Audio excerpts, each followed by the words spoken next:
Hello, I'll be taking you through art movements centered on the theme of nature, which has been monumentally important not only in the West but also globally.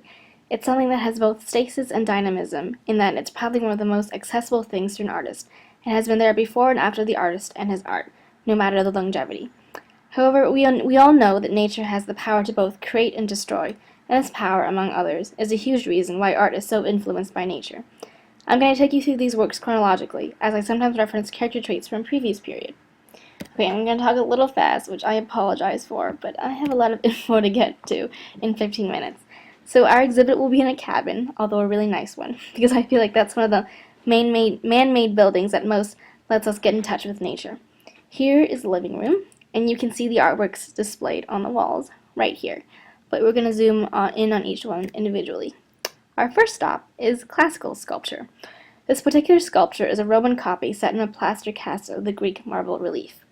This depicts Demeter, who is on the left, who is the Greek goddess of agricultural abundance, and Persephone on the right, who is goddess of fertility of earth and the underworld, and who are both standing on either side of a nude youth. The scene is usually explained as Demeter and Persephone giving Trotilemus the ears of wheat so that he can teach men to cultivate grain, and therein lies our connection to nature for this piece. This is typical of classical sculpture because it features a body on display. Trotilemus is supposed to be a relatively young man, but he's muscular like a grown one. The areas of shallow and deeper relief provide volume and what would otherwise be a very flat image. For the deeper relief, you can see that in the profile of Demeter, her hand right here, and Persephone's staff. For the shallower relief, you can see that in the details of their hair and the details of the folds on their shoulders. And wet drapery conceals, in the classical sculpture, the female figure to provide modesty, but also shows artistic skill. In this sculpture, it's less wet, so to speak, but it is still present around Persephone's chest. It falls in line with classical naturalism. It looks anatomically correct, but features idealized bodies, which is going back to Trotilemus' mature body again. The sculpture also celebrates the body by being very, very detailed. You can see the details in the individual waves of hair and Trotilemus' hip bone.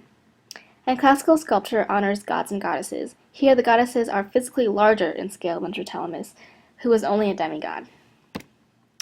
Moving very quickly on, here is our medieval sculpture. This is the Notre-Dame de Chartres in Chartres, France. It was made between 1194 and 1250 in chalk. The architect is also unknown, unfortunately. However, we'll be focusing in on the central tympanum above the central portal, which is this. As for the nature connection, we see 4 animals surrounding God. We can zoom in a little more. Okay, the animals are stylized. Their wings, reminiscent of angel wings, signal their unearthliness, so to speak, because they're symbols that represent the 4 evangelists. The angel here is Matthew. The winged lion is Mark.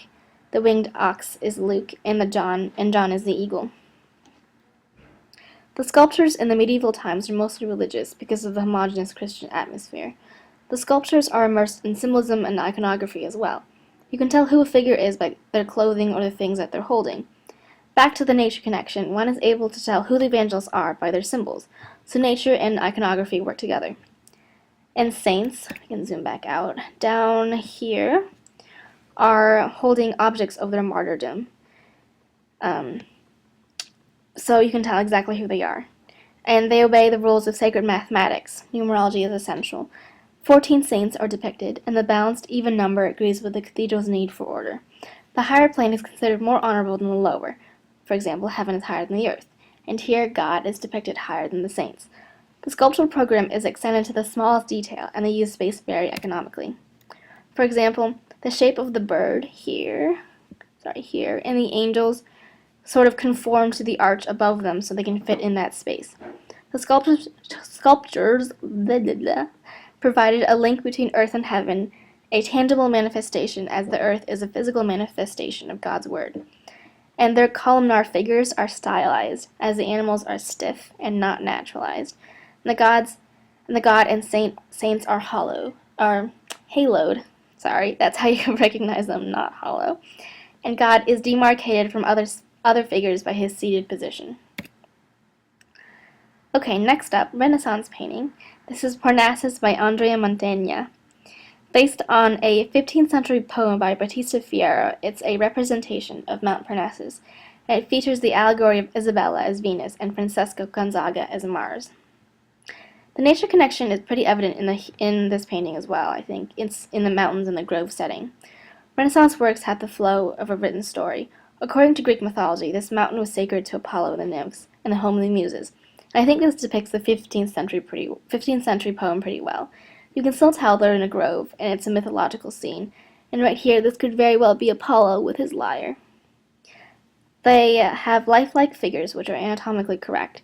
The Renaissance was the rebirth of classical learning and architecture, and they used pagan gods to manifest lost culture, not religiously, like the classical era. Here, the features of Venus and Mars echo the Roman gods, and the whole subject of the painting surrounds a Greek myth. The bodies also echo Greek statues in that they're idealized nudes and half-nudes. The painting is also stratified in the composition, one layer here, one layer here. This is reminiscent of Raphael's famous School of Athens painting. It's symmetrical with the Renaissance emphasis on geometry and math, which is going back to the elevation of the artist to an intellectual. It features single-point perspective in the orthogonals, the right angles here, here, here, right there, here. The horizon line and the vanishing point here. It's oil on paint on wood panel support was widely used, but this is tempera on canvas. Tempera was used in paintings in the previous era, and this was made in 1497, so it's not late Renaissance.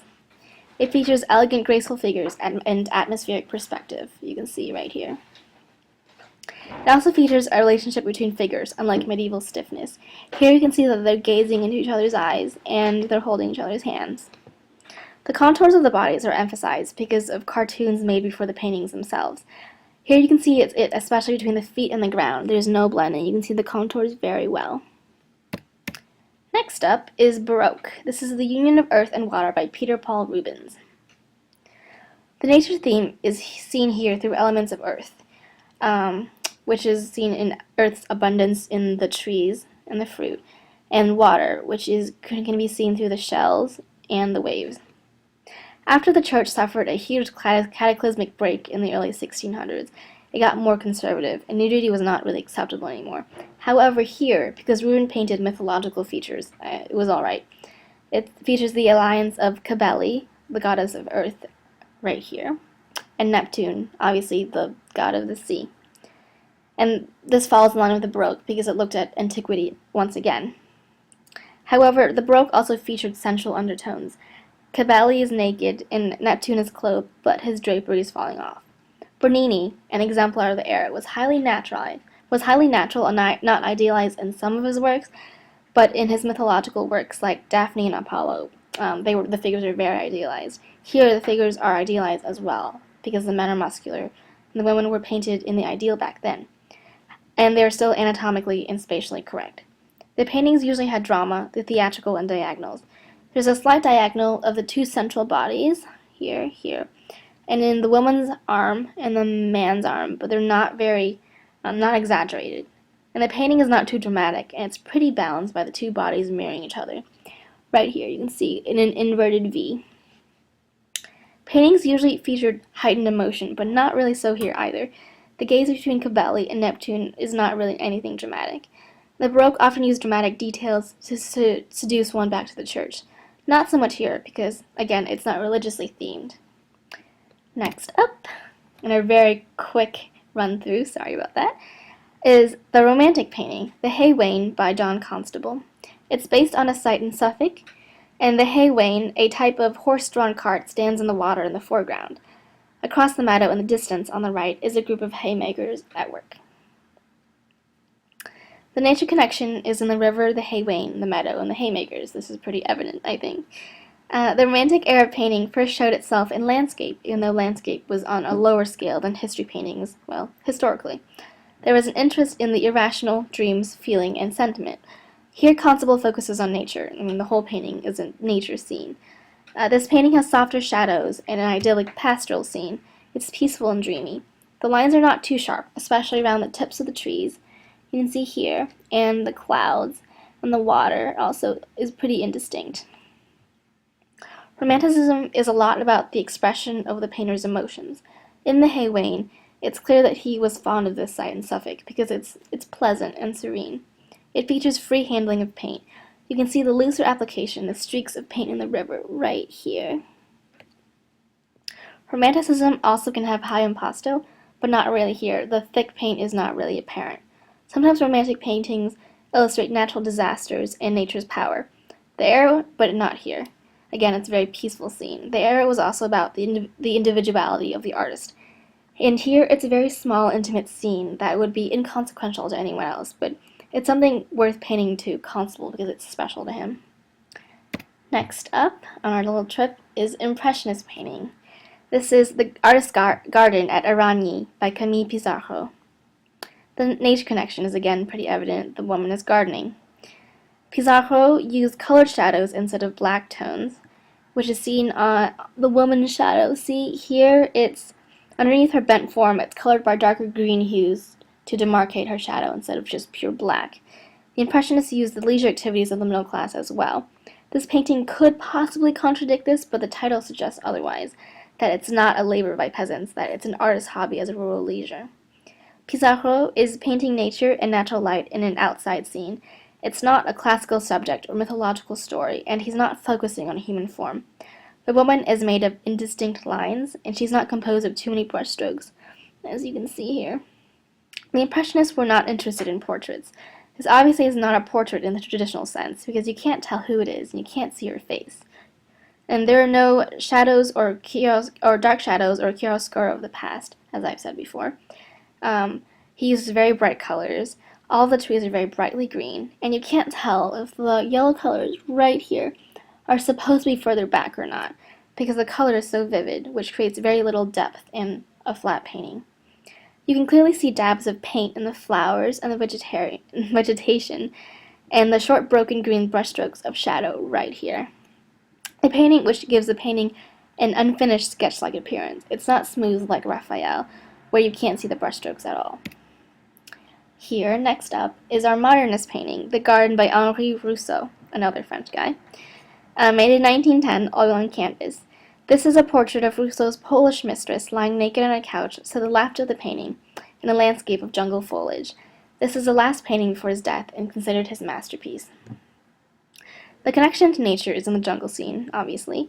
Rousseau is a proto-surrealist, so not truly a surrealist, but he has that dreamlike quality that characterizes the surrealist movement. In this movement, artists often painted illogical scenes.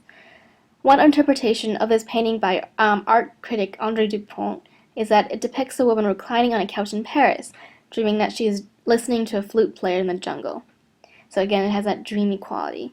It's very precise, almost photographic. It's a very realistic painting. Everything looks like it could be real. Everything is recognizable as what the artist meant it to be. Surrealism also features an element of surprise with unexpected juxtapositions. For example, in this painting, there's a naked lady lying on the couch. You would think that it would be a domestic or interior scene, but she's in a jungle outside.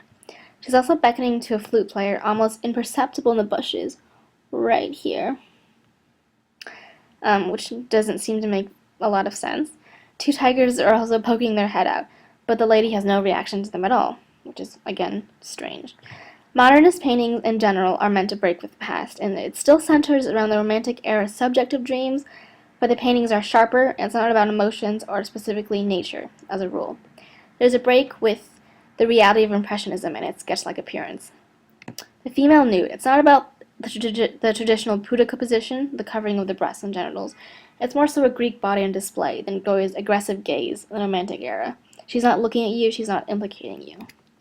Alright, our last work is postmodern. This is Robert Smithson's Spiral Jetty, constructed in 1970, made from mud, salt crystals, basalt rocks, and water. It's a 1,500-foot long, 15-foot coil coming off from the shore of a lake, and the water level fluctuates with rain, so the jetty can be seen when there is a drop but is submerged when it rains normally. And here's a picture of him creating the jetty.